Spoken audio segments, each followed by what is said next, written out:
Ginamit ko ang 2 lata ng gatas na Digosure at hindi na ako nakadama ng pamamanhid ng aking mga braso at binti, pamumulikat o sakit sa tuhod.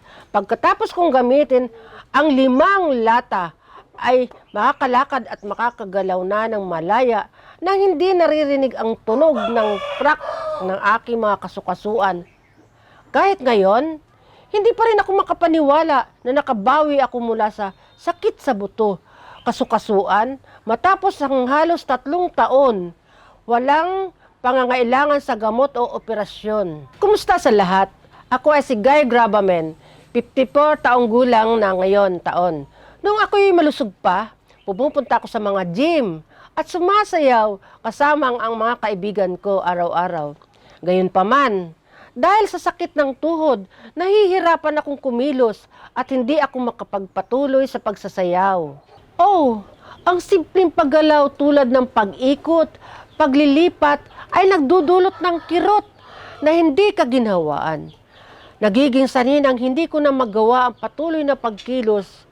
Tuwing gumagalaw ako, naririnig ang crackling na tunog ng tuhod at sobrang sakit nito.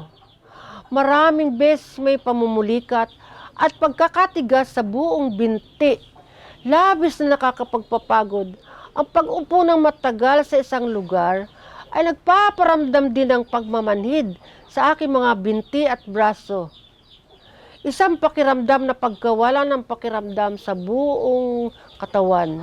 Hindi lang yun, ang matagalang pananakit sa kasukasuan ay nagpapabukol sa aking mga tuhod. Ngayon, napakahina na ng mga binti ko. Halos hindi na ako makagalaw. Normal, kailangan kong gumamit ng baston, makapaglakad ng may malaking kahirapan. Hindi rin ako makatagal sa pagtayo ng matagal. Napakasama ang pag-iisip lamang na hindi na makapagpapatuloy sa pagsasayaw kasama ang mga kaibigan ko ay nagpapalungkot sa akin. Napakasakit nito, mga kaibigan. Nagpunta ako sa maraming lugar para sa pagpapagamot, ngunit hindi ito nagtagumpay. Maraming tao ang nagpayo sa akin na magpa-opera sa tuhod. Ngunit hindi dahil ang gastos ng operasyon ay sobrang mahal. Hindi ko kayang isipin ito. Lubos akong desperado. Tuwing gabi, sobrang sakit na lamang ang nararamdaman ko na tanging ang pagngisi ko na lang ang nagagawa ko para mapagtibay ang loob at pagtiisan ito. Ang patuloy na pagkakaroon ko ng insomnia ay malaki ang epekto sa aking kalusugan. At hindi ito komportable ang aking isip at diwa. Ramdam ko ang labis na pagkabagot at ayaw ko nang gumawa ng anuman. Ginamit ko ang 2 lata ng gatas na Digosure at hindi na ako nakadama ng pamamanhid sa aking mga kamay, pamumulikat o sakit sa tuhod. Pagkatapos kong gamitin ang 5 lata, ako ay makakalakad at makakagalaw ng malaya nang hindi naririnig ang crack na tunog ng aking mga kasukasuan. Kahit ngayon, hindi ko pa rin matanggap na nakabawi ako mula sa sakit sa buto at kasukasuan matapos ang halos 3 taon. Walang pangangailangan sa gamot o operasyon. Sinubukan kong hanapin ang lahat ng uri ng lugar at subukan lahat ng uri ng mga gamot. Ngunit hindi ito gumana. Inisip ko na kailangan kong mabuhay na may sakit na ito sa natatarang bahagi ng aking buhay. Swerte na habang binabasa ang balita, bigla kong nalaman tungkol sa produktong gatas na Digosure para sa mga taong may mga problema sa sakit sa kasukasuan tulad ko. Sa una, medyo nag-alinlangan ako kung dapat ko bang gamitin ito o hindi. Ngunit matapos kong makita na maraming tao ang gumagamit nito at epektibong sumagot, nag-order din ako ng 2 lata upang subukan. Wow! Hindi makapaniwala! Pagkatapos kong gumamit ng Digosure milk, mas magaan ang pakiramdam ko. Maaari na akong kumilos ng komportable nang walang anumang sakit sa aking mga tuhod. Pagkatapos kong matapos ang unang lata ng Digosure, ang sakit ng aking tuhod ay malaki ang nabawasan. Tingnan ninyo ang tuhod na ito. Maaari na akong gumalaw at malaya at hindi na naririnig ang tunog na crack. Swerte na matapos gamitin ang produktong ito, ang sakit at pamamanhid sa tuhod ay huminto. Ang aking mga kamay at paa ay improve kahit ang paglalakad ay hindi na mahirap. Bago ko gamitin ang Digosure Milk, laging nararamdaman ko ang sakit na ng paglalakad, madaling mapagod, mangalay ang aking mga tuhod.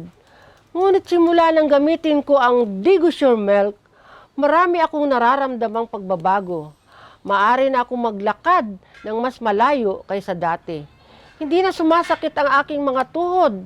Tingnan ninyo, maaari na akong umikot-ikot, kaliwa at kanan, mahawakan ang mga bagay na walang anuman sa pamamanhid. Ang Digosure Milk ay pinakamahusay. Lahat ay dapat gumamit ng Digosure Milk. Ang pinakagusto ko sa Digosure ay ang lasa ng lamig na vanilla na napakasarap gamitin. Sa panahon ng paggamit ng Digosure Milk, ako ay regular na kinuntak ng kada linggo ng isang kupunan ng mga eksperto upang alagaan ang aking kalusugan, magbigay sa akin ng mga patnubay sa pamumuhay at ehersisyo, at sagutin ang anumang mga tanong na mayroon ako. Napakaganda ng ganitong sistema. Dahil sa Digosure Milk na ito, ang aking buhay ay lubos na nagbago. Wala nang sakit sa tuhod, wala nang pagkapagod, parang tunay na buhay na ako, tunay na malaya. Maaari akong gumalaw ng malaya at gawin ang anuman na gusto ko nang hindi umaasa sa iba. Sa pagkakita ko kung gaano ito ka-epektibo, binili ko ang 10 lata upang gamitin ng ekonomiko. Napakaganda, napakagaling, napakaganda. Ang gatas na Digosure na ito ay tunay na pinakamahusay. Pakiramdam ko'y gaan at sariwa ang aking katawan. Maaari na akong bumalik sa pagsasanay at pagsasayaw kasama ang mga kaibigan. Talagang gusto ko ang uri ng gatas na ito. Wala nang sakit sa aking tuhod, kaya kumakain ako ng mas mabuti, natutulog ng mas malalim. Gumigising sa umaga ng pakiramdam ay sobrang sariwa. Lalo na't ang aking mga kamay at paa ay hindi na nagkakaroon ng pamumulikat. Pakiramdam ko'y malusog at maliksi ang aking katawan. Wala nang nararamdaman na sakit dito, doon tulad ng dati. Ako mismo ay gumamit ng produktong gatas na Digosure at nakatanggap ng magandang mga resulta. Ang sinong man na nagdaranas ng sakit sa tuhod, pamamanhid ng mga litid, tulad ko, ay dapat subukan ito. Sa totoo lang, kung hindi dahil sa Digosure Milk, ako pa rin ay magsasayang lang sa bahay na may pamamanhid na tuhod, hindi makagalaw ng normal, at hindi makapagpatuloy sa aking pagmamahal sa pagsasayaw.